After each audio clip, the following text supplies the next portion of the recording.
Hey there, and welcome back to the Deep Dive.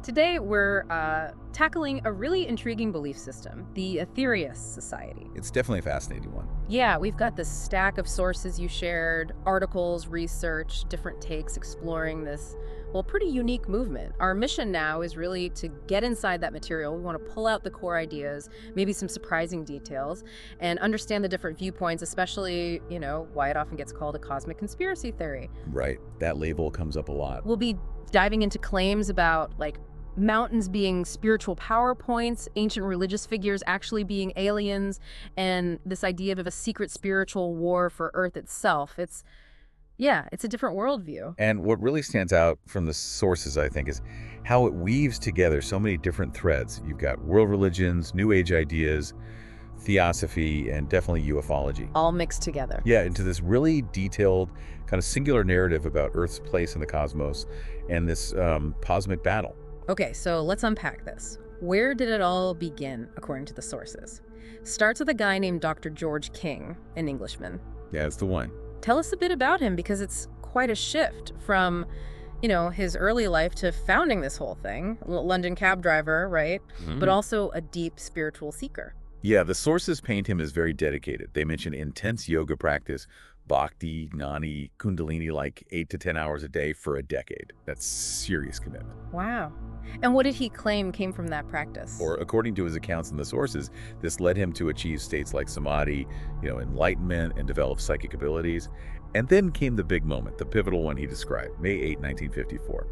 He said he was alone in his flat in London. Yeah. And he heard this burning, disembodied voice. A voice, saying what? The message was, prepare yourself. You are to become the voice of interplanetary parliament. Interplanetary parliament. Okay. Yeah. He claimed this was his sort of cosmic calling, his designation as the unique earthly channel for these highly evolved beings. That's quite something. And wasn't there a follow-up, something about a physical encounter soon after? That's right, yeah. He claimed a physical meeting just 8 days later. These initial experiences were the foundation. So that led directly to the society. Pretty much. The Aetherius Society was formally founded July 23, 1955. And the name Aetherius, it comes from the pseudonym of the first cosmic master king, said he contacted supposedly a being from Venus. From Venus. Okay. So based on these extraordinary claims, what are the actual core beliefs of this group? They call themselves a spiritual scientific organization. Yeah, that's their term. And the belief system is, like I said, a real synthesis. It pulls from Christianity, Hinduism, Buddhism, New Age thought, theosophy, and a lot of UFO lore. So what holds it all together? At the absolute center are the cosmic masters. Now, these aren't just any aliens in spaceships. They're described as highly evolved ancient beings from other planets in our solar system. Venus, Mars, Jupiter, Saturn are mentioned. Evolved. Spiritually, intellectually, the sources emphasize they exist on a, higher vibrational level. They've transcended the kind of physical limitations we have. Think non-physical in the way we usually understand it. Okay, now this is where it gets really interesting. Connecting to figures we know. You mentioned they link these masters to Earth's history. The sources talk about avatars and Earth missions, so people like Jesus, Buddha, Krishna. Exactly, that's a core tenet. The belief is that these figures we revere, these major religious founders, were actually cosmic masters or avatars. Wow. Beings who chose to incarnate on Earth to deliver key spiritual teachings. So the implication is huge. Yeah. A single extraterrestrial source behind the wisdom of many major religions. That's a massive reinterpretation. What else is key to their worldview? Well, there's the idea that Earth itself is a living goddess, a conscious being actually much more evolved than humans. A conscious planet. Yeah. Then they incorporate fairly standard spiritual ideas like the law of karma and reincarnation guiding spiritual progress. And there's this concept of a space command. Space command. Sounds like sci-fi. Sort of, yeah. It's described as a benevolent council, sometimes said to be based on Saturn, whose job is protecting Earth and guiding our evolution. And throughout all this, Dr. King is the conduit. Crucially, yes. The sources stress he was seen as the unique and sole earthly medium for these cosmic transmissions. His messages are the foundation of their teachings. No other channels. Not in the same primary way, no. His role was central.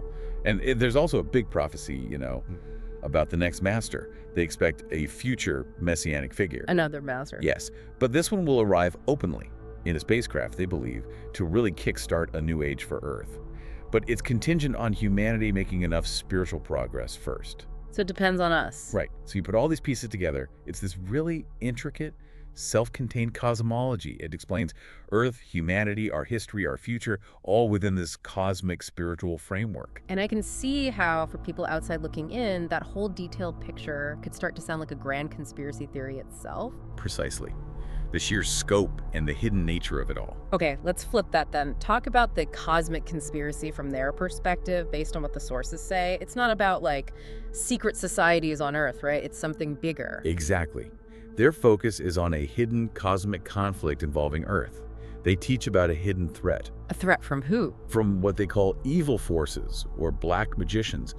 Essentially, malevolent extraterrestrial intelligences from other parts of the universe. And what do these forces want? Control, exploitation. They're seen as trying to manipulate or harm Earth and humanity. So this sets up their central narrative, this ongoing dramatic spiritual warfare happening on an interplanetary scale.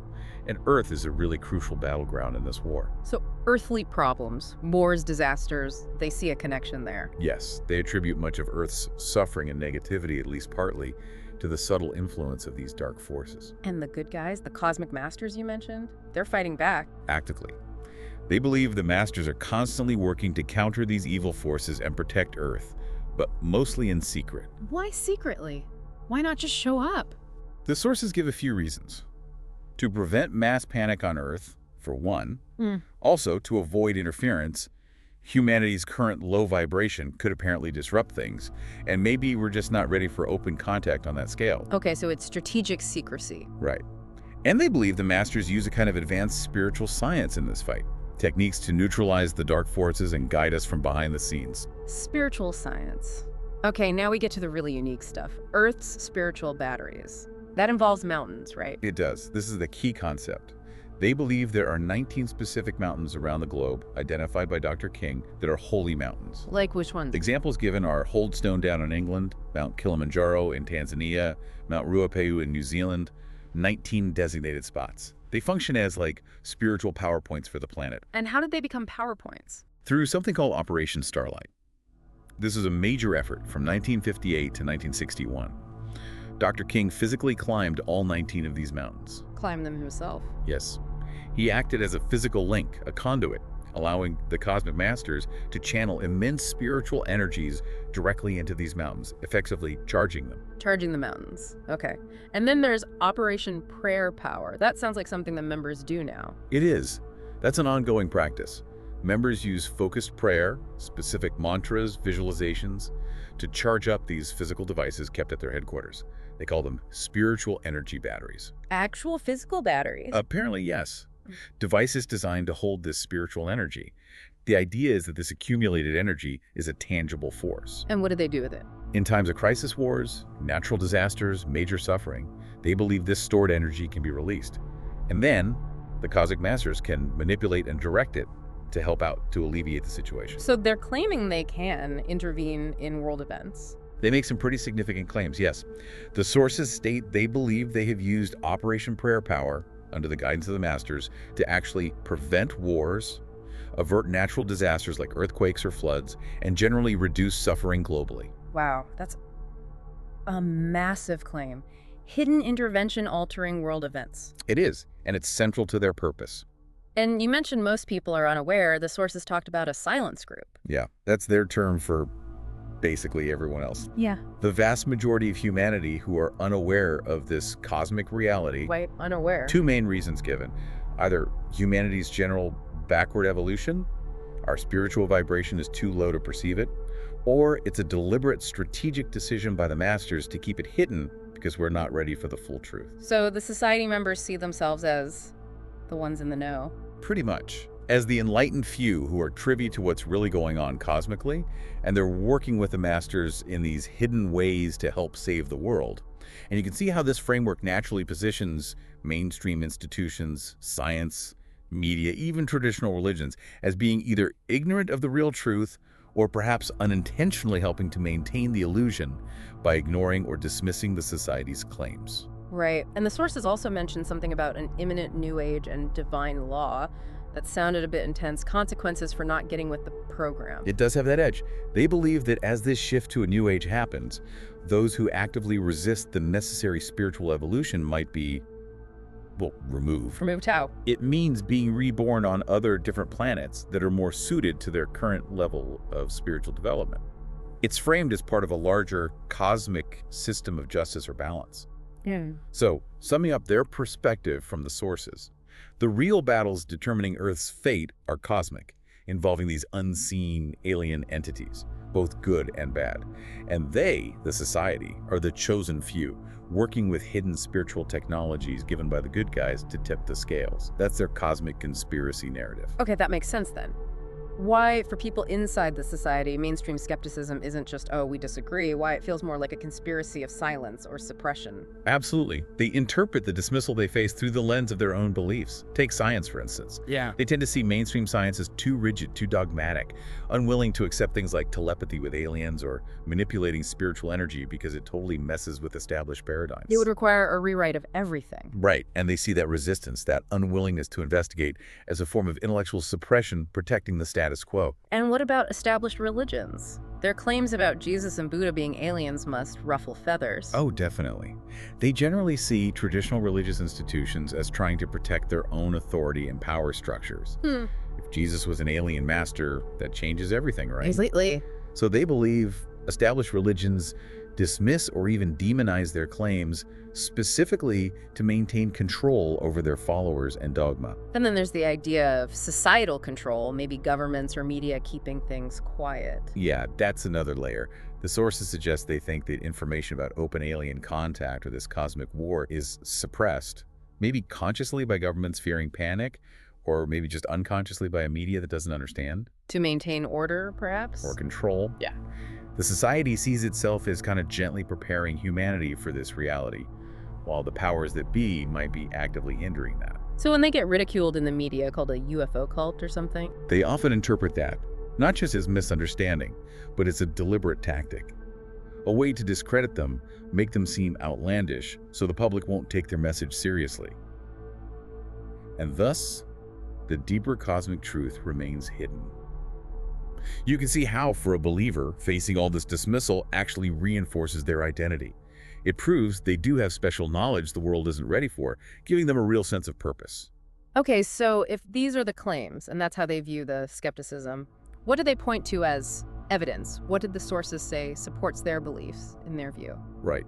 It's important to understand, based on the sources, that their evidence isn't really about external objective proof in the scientific sense. It's much more about internal consistency, personal experience, and phenomena interpreted through their specific lens. So number one would be? The primary source itself, Dr. George King's transmissions.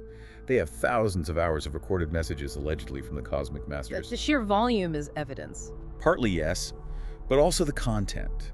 They argue the depth, the consistency, the spiritual wisdom in these messages couldn't possibly have come just from King himself.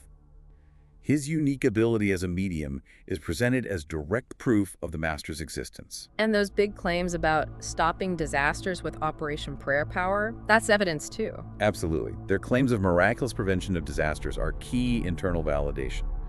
The sources say they point to specific times when they believe their focused efforts, guided by the Masters, genuinely averted or lessened major catastrophes, wars, earthquakes, things like that. But how do they prove it? They don't, externally. But for them, the fact that the intervention isn't obvious, that it's unseen by the wider world, isn't a lack of proof. It is the proof. It shows the Master's subtle, higher dimensional methods and confirms the Society's crucial hidden role.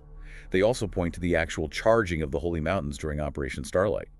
For them, King physically going there and acting as the channel is a concrete historical event, proving the Masters interact with Earth's energy. What about the members? Do their own feelings count? Very much so.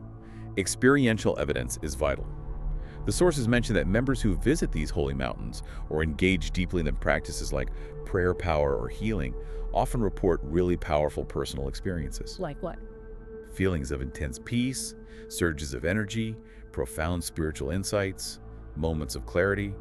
These subjective experiences are taken as direct validation of the teachings, proof that the energy is real and the places are sacred. And related to that is healing and spiritual development. The Society offers spiritual healing services. When people report positive results or feel they've undergone significant personal growth, becoming more compassionate, finding purpose, they see it as evidence that the path works, that the cosmic energy is real and beneficial. Okay. And finally, you mentioned how they look at history. Yes, their reinterpretation of ancient texts and phenomena. Mhm. They take things often discussed in UFO circles like biblical fiery chariots, Vaimanas from Hindu texts, maybe the Star of Bethlehem. Yeah, those old ancient astronaut ideas. Right. They view those, and figures like Jesus and Buddha, through their specific ufological lens. They see these as scattered clues throughout history pointing to alien interaction, clues which their teachings finally pull together into one coherent cosmic story. Okay, so that paints a picture of their internal perspective and their basis for belief. Now, let's look outside again. How does mainstream science, traditional religion, academic analysis, how do they typically view all this? Well, as you might guess, the sources indicate there's a great deal of skepticism from those external viewpoints. The absolute #1 critique repeated throughout the sources is the fundamental lack of verifiable empirical evidence. No hard proof. Exactly. There's no independent, objective way to confirm telepathic communication with aliens. It relies entirely on Dr. King's personal subjective claims and the claims about averting disasters. Yeah, how do critics respond to that? They're seen as completely unsubstantiated. Critics argue these events are indistinguishable from random chance or things that would have happened anyway due to natural processes or complex geopolitical factors. There's no way to prove the Society's intervention made any difference. It's classic post hoc reasoning, basically. And despite the talk of advanced beings and spiritual tech, no physical evidence has ever surfaced. No crash ships in the Himalayas, no testable energy batteries. Correct. Critics consistently point to the complete absence of credible physical evidence. No verifiable alien artifacts, no biological samples, no spiritual energy batteries that demonstrate any energy storage or release beyond known physics. There's also scrutiny on the nature of George King's claims and his authority. His entire position rested on this unique, unprovable channeling ability. The sources mention external critics pointing to his numerous titles and degrees, some self-granted or difficult to verify academically, suggesting they might have been attempts to build legitimacy for his extraordinary claims without standard validation. Which brings up the question academics often ask. Why do people believe? What are the psychological or sociological explanations for why people join and stay in groups like this? Academics studying these movements often discuss things like cognitive biases. Confirmation bias, for example, selectively noticing information that supports your beliefs. Or epiphania, seeing patterns in random data. Finding meaning where maybe there isn't any. Potentially, yes. And there's also the very deep human need for meaning, purpose, and a sense of control, especially in a world that feels chaotic. A detailed cosmology like this offers answers and structure. The sources also point out that the Aetherius Society fits many characteristics of what scholars call new religious movements, or sometimes UFO religions. What are those characteristics? Typically, a charismatic founder like King, a unique cosmology often involving aliens, a strong focus on personal transformation and maybe saving the world, an emphasis on internal experience over external proof, and often a clear us versus them mentality, the believers versus the unaware outside world. Has it ever faced more serious accusations, like being a cult? The sources do mention that, yes. While it's generally seen as relatively harmless and non-coercive compared to some groups, some critics and former members have used the term cult, usually pointing to the centralized authority of the founder, the strong adherence to a specific belief system, and a perceived potential for social isolation from mainstream life. From a psychological standpoint, critics also suggest that the cosmic conflict narrative can be appealing because it provides a simple external explanation for complex world problems and suffering. It's easier, perhaps, to blame unseen dark forces than grapple with messy human issues like politics, economics, or psychology. Right, and that reinterpretation of ancient history we talked about, how do critics see that? Generally as creative syncretism, taking bits and pieces from existing myths, religious texts, and UFO stories and weaving them together to fit their pre-existing UFO narrative, rather than actually uncovering some hidden historical truth. So you have this significant body of external skepticism laid out in the sources, yet the Aetherius Society has persisted for, over 60 years now? It clearly has an enduring appeal. What do you think stands out from the sources about why people are drawn to it? Well, I think that allure of cosmic scale and grand purpose has got to be enormous. I mean, the idea that you're not just living your daily life, but you're part of a secret, vital, hidden war for the entire planet. Yeah, fighting alongside benevolent super beings. Right. That must provide an incredible sense of meaning and personal significance. Makes your actions feel hugely important, even if they're unseen. And it definitely seems to address those deep existential anxieties. It offers very clear answers about life, death, suffering, humanity's purpose, all explained through karma, reincarnation, spiritual evolution. It provides a whole framework and ultimately hope. Yeah, the hope for a better future really comes across. Despite all the warnings about dark forces, the underlying message is about moving towards this positive new age of peace and enlightenment. For anyone feeling disillusioned with the way things are now, that must be incredibly appealing. And don't underestimate the power of that sense of exclusivity and special knowledge. Belonging to the group that knows the hidden truth, receiving messages directly from masters, that creates a really strong identity, a strong sense of camaraderie. You're the awakened ones in a sleeping world. It also provides that basic human need for community and belonging, right? A group with shared values, shared missions, supporting each other, especially in a world that can feel pretty fragmented. Absolutely. And it taps into something really primal, that gods from space archetype. You see it in mythology and sci-fi. This deep human desire for guidance, for intervention, for help from powerful, wise beings beyond ourselves. One last thing, that idea of spiritual science. For people who are maybe scientifically minded but also feel a spiritual pull, that blend could be really compelling. Using scientific-sounding language, talking about energy batteries, it offers a bridge, maybe. I think that's a great point. It allows for a belief system that feels somehow grounded or methodical, even while dealing with very metaphysical concepts. So, wrapping this up, diving into these sources really gives us this multifaceted picture of the Aetherius Society. You have this unique core claim, a hidden cosmic war for Earth with these highly evolved alien masters intervening via telepathy, sacred mountains, spiritual energy, all revealed through Dr. George King. And we've really explored the two main perspectives presented in the material. There's the view from within, from adherents who see it as profound cosmic truth, facing a conspiracy of silence.